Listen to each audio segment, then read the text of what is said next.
There is a file with your name on it, sitting in a drawer somewhere, stamped with codes you cannot read, signed by people you will never meet. And it has decided things about your life that you do not yet know. This is not theory.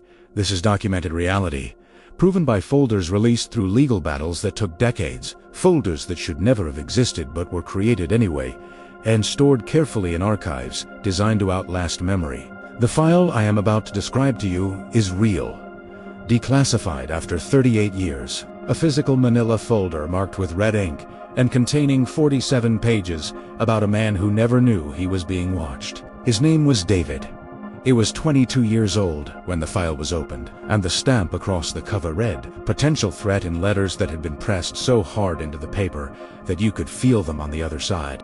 Inside that folder was a life, catalogued and assessed by strangers who had never spoken to him, who had never asked him to explain himself, who had simply decided that he warranted permanent documentation. The feeling you have right now, that slow, cold weight settling in your stomach, that is the correct response. Because this file was not created by mistake, and David was not an exception. He was a template, a case study in how easily an ordinary person can be marked, and how thoroughly that mark can alter the trajectory of everything that follows. The file begins with a single incident report dated April 9th, typed on a manual typewriter with letters that are slightly misaligned, making certain words harder to read than others. The report states that David attended a political gathering at a community center, that he was observed speaking with individuals already under surveillance, that his demeanor suggested ideological alignment with groups deemed subversive. That is all.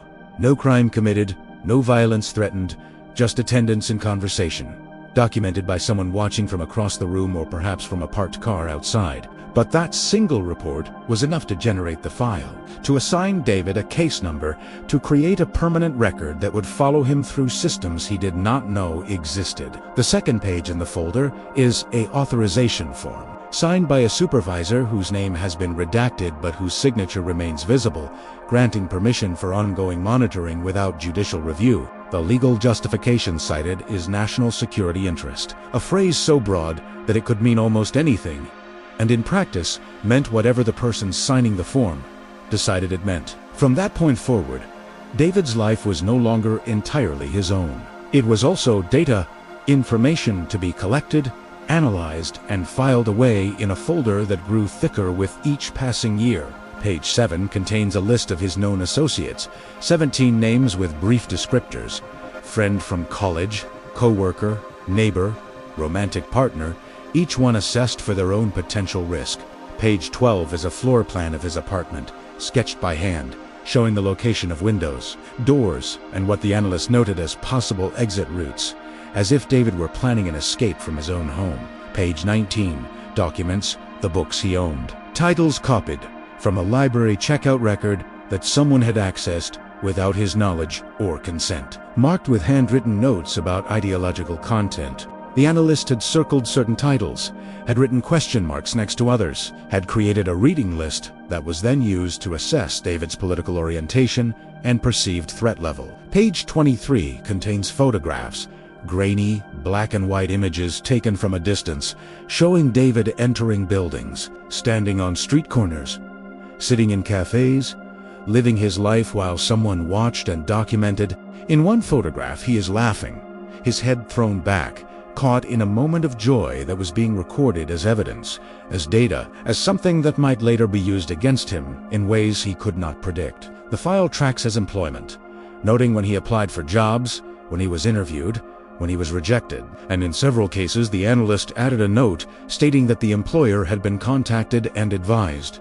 This is where the file stops being just observation and becomes intervention, becomes a force that actively shapes David's life by closing doors he did not know were being closed. He applied for a position with the Postal Service in passed all the examinations, was told he was a strong candidate, and then received a letter stating that his application had been withdrawn due to security concerns. He never understood what that meant, never knew that the file had been consulted, that someone had read those 47 pages, and decided he was unsuitable for delivering mail.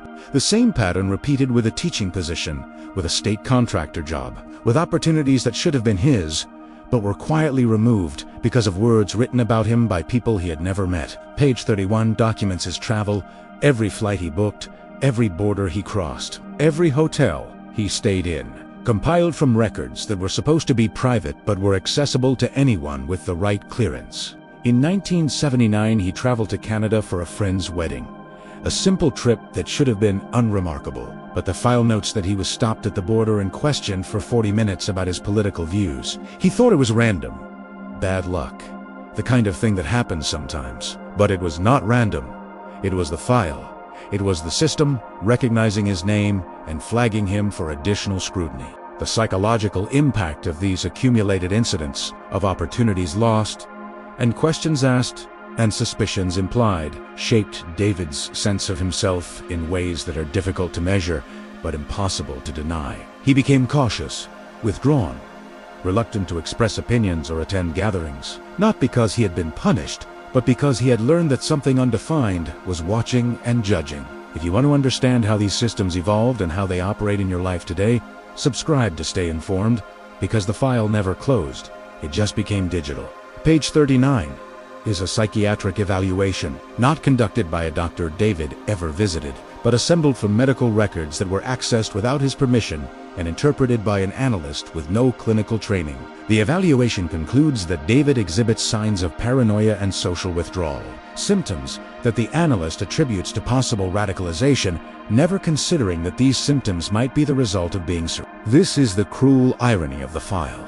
The system that watches you then interprets your awareness of being watched as evidence that you are dangerous, creating a feedback loop that justifies its own existence. Page 43 lists his phone contacts, numbers called, duration of calls, frequency of communication, compiled from records provided by the phone company under subpoena that David never knew had been issued. One number appears repeatedly, a woman named Rachel who David had been seeing, and the analyst notes that she should be considered for her own file, that her association with David made her worthy of surveillance. This is how the monitoring spreads, how one file generates another, how the system grows by treating association as guilt, by marking anyone who comes too close to someone already marked. David and Rachel eventually stopped seeing each other, the relationship strained by pressures neither of them could articulate, by a sense that something was wrong even though nothing overtly bad had happened. Years later, when David finally saw the file, he wondered if Rachel had felt it too, if she had sensed the weight of observation and decided it was safer to walk away. Page 47. The last page in the folder is dated March 19, 2003, 32 years after the file was opened, and it is a closure memo stating that active monitoring was being discontinued, not because David had been cleared, not because the initial assessment had been wrong, but because the analyst handling his case had retired and no one had been assigned to replace them. The file was marked closed and moved to archives, but the information it contained was transferred to digital systems, where it remains accessible, searchable, and permanent. David did not learn about the file until 2009, when his attorney filed a Freedom of Information Act request after David was denied entry to a government building without explanation. The request took 11 months to process, and what arrived was the folder, redacted heavily, with entire pages blacked out, but enough remained visible to reconstruct the decades of monitoring. David described opening that envelope as the worst moment of his life, worse than the disappointments and rejections he had experienced, because it meant they had not been random, they had been orchestrated. Every missed opportunity, every strange question, every moment when he felt watched but told himself he was being paranoid. All of it had been real, documented, intentional. The violation he felt was total. It was the retroactive contamination of memory, the understanding that his privacy had been an illusion and his life had been curated by invisible hands. He spent months reading and rereading those pages, trying to understand the logic, trying to find the moment when he had done something that justified this treatment, and he never found it, because the logic was not about what he had done. It was about what someone thought he might do, about risk assessed through metrics that were never explained and predictions that were never tested. The legal framework that allowed this file to exist has not been dismantled. It has been expanded, made more efficient through technologies that David's watchers could never have imagined. The folder has become a database. The handwritten notes have become metadata. The photographs have become facial recognition, but the fundamental logic remains unchanged. You are being watched, assessed, categorized, and filed, not because you have done something wrong, but because the systems now in place are designed to watch everyone and sort us into categories of risk. The no-fly lists, the watch lists, the background check database, they're all descendants of David's file, operating with the same assumption that surveillance of the innocent is acceptable if it might prevent harm, and the criteria for being flagged remain as opaque as they were in 1971, perhaps more. So, because algorithms do not explain themselves, and the people programming them may not understand what patterns they are detecting, you could be in a file right now, your name attached to a risk score generated by factors you cannot know, affecting opportunities you will never hear about because they are closed before you can apply. The difference between David's era and ours is not the presence of surveillance. It is the scale, the permanence, the impossibility of escape from systems that remember everything and forget nothing. David's file was 47 pages. Your file is limitless.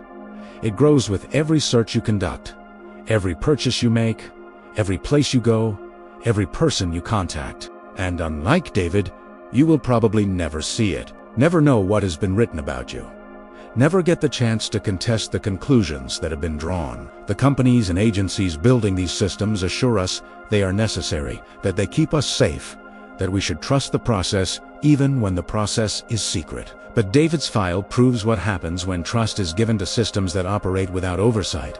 They grow, they overreach, they mark people who should never have been marked. And once marked, there is no clear path to being unmarked, no expiration date, no appeal process that functions in any meaningful way. David died in 2017, 8 years after discovering the file, and his children found that even in death the classification remained, that his name was still flagged in systems they could not access. The file had outlived him, had become part of the permanent record, migrating from paper to tape, to disk, to cloud storage, never deleted, never corrected, never challenged. This is the future we are building, where everyone has a file, where the file is never closed, where the distinction between citizen and suspect dissolves into gradations of monitored risk. The moral weight of this should be unbearable. The knowledge that we are creating systems that will mark our children, that will follow them through lives they have not yet lived, judging them for associations they have not yet made, but we have normalized it, accepted it as the price of security, of convenience, of participation in modern life, without asking whether the price is too high. David's file asks that question in the starkest possible terms. It shows us what surveillance does to a life, how it warps opportunity, damages trust, and creates the very paranoia it claims to detect. It shows us that the watchers do not need to be right, they only need to be persistent, that the system does not need to be just, it only needs to be comprehensive. And it warns us that once these systems are built, once the infrastructure of total monitoring is in place, it will not be dismantled, it will only be expanded by those who inherit it. So when you think about David's file, when you imagine your own name stamped and read across a folder or encoded in a database, ask yourself what you believe you deserve. Do you deserve to be watched without knowing why? To be judged without being heard? To be mocked without being told? To have your life shaped by decisions made in rooms you will never enter? And if the answer is no, if you believe that privacy and dignity are rights and not then what are you willing to do to reclaim them before the file becomes too permanent to challenge? What does it feel like to know that somewhere in a system you cannot see, your life is being documented, assessed, and filed? And would you want to read what has been written about you if you could?